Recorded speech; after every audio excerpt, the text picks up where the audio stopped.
We're off to Sunbury, and they've been sort of in the middle of a bit of a controversy in recent weeks, Benny. Yeah, they have, because they're come into conflict with the council, because the council say that you need to have a permit to actually charge admittance into the ground. And I just don't quite get it. They've been charging admission for years and years and years, and all of a sudden there's one person that's complained to the council that they're charging without a permit.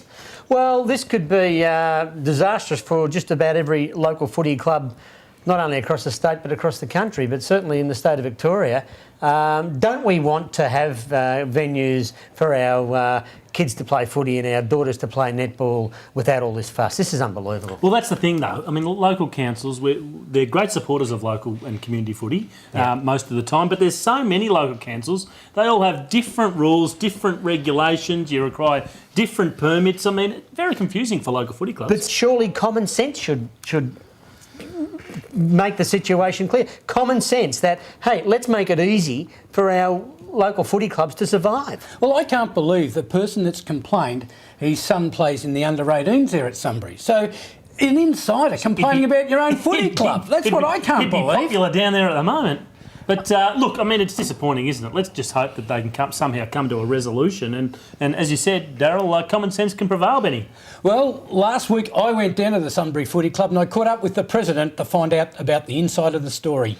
Phil, the Sunbury Football Club's made headlines for all the wrong reasons. Yeah, we prefer to be just about us winning games.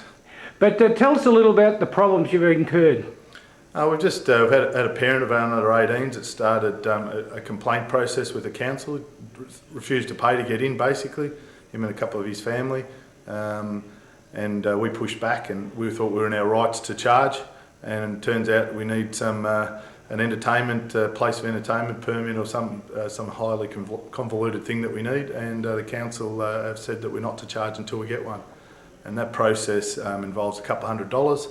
And writing to almost 1,000 residents to see whether they complain, as well as putting an ad in the paper. So it's not a simple process, and by the time we get that done, the season will be just about done, and then we have to do it again for next year.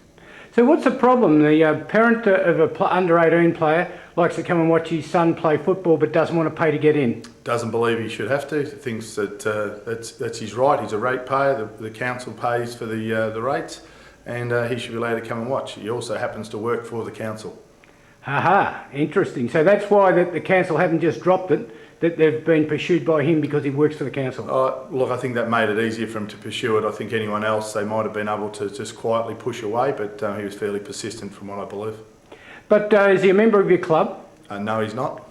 So he doesn't put into the club, but he wants to take out? Correct. His son's a member, and his son plays, and our view is we shouldn't do anything against the son, because it's not his fault. But yeah, his son plays under-18 football, and the dad's got nothing to do with this basically, and doesn't even hasn't visited the canteen once that I can see either. So, but at this ground at Sunbury, you could walk in from just about any angle and get in the gate for nothing. I reckon there's about a quarter of our locals do that quietly. Some of it's because it's just easier and they're walking down rather than driving down, and we don't have the manpower to man all 3 points that you can get access to. So you have one point at the main gate and get a record. Does he pay for a record? No, that's another $1. You wouldn't do that, would you?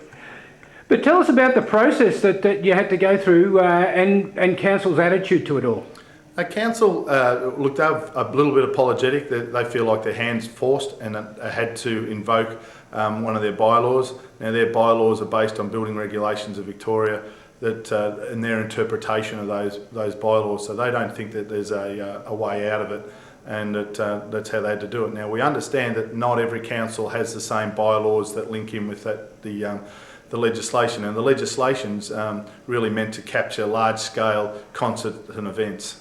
Not a community football. So what's the attitude of the residents in the area, number one, and your supporters, number two? Had nothing but support from everyone. We haven't spoken to the local residents yet. We haven't got that far down into the process. We only got told of that one today.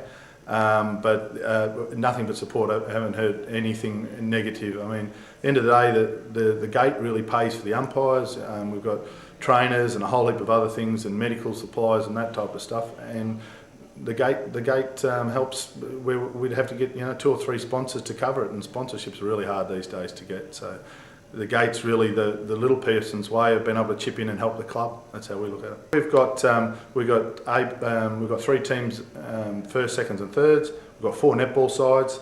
We've got a large junior club that's got 13 different teams in their juniors. So we're a fairly large club. So it's a career path to keep kids off the street. Yeah, well, that's the basis of what we're here for. You know, we try and stock the whole team up with local kids, and before we go and get some top-ups, we don't breed them very tall here in Sunbury, so generally looking for some tall blokes. But we've got 14 or so of our current side in the seniors come through our junior system, and we're really proud of that. And we want it to be, one day we want it to all 21 to be from our junior system. And that's what it's all about, you know, keeping young guys. And if you have a look at our kids that are playing, there's a lot of apprentices and stuff, and the little bit of money they earn for playing footy, they really appreciate it as well.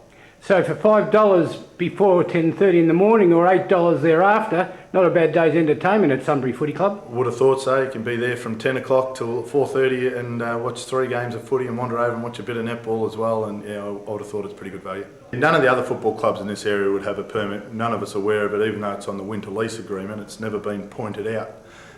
It only affects us though. Riddle Football League, Ballarat Football League, Essendon Football League, when they hold their finals, they'll need permits, and they don't make their final venues up until a week before, generally based on ladder positions. So there's no way that they'll have time to get the process undertaken to get a permit. So that puts at risk any football finals in the Hume Council area.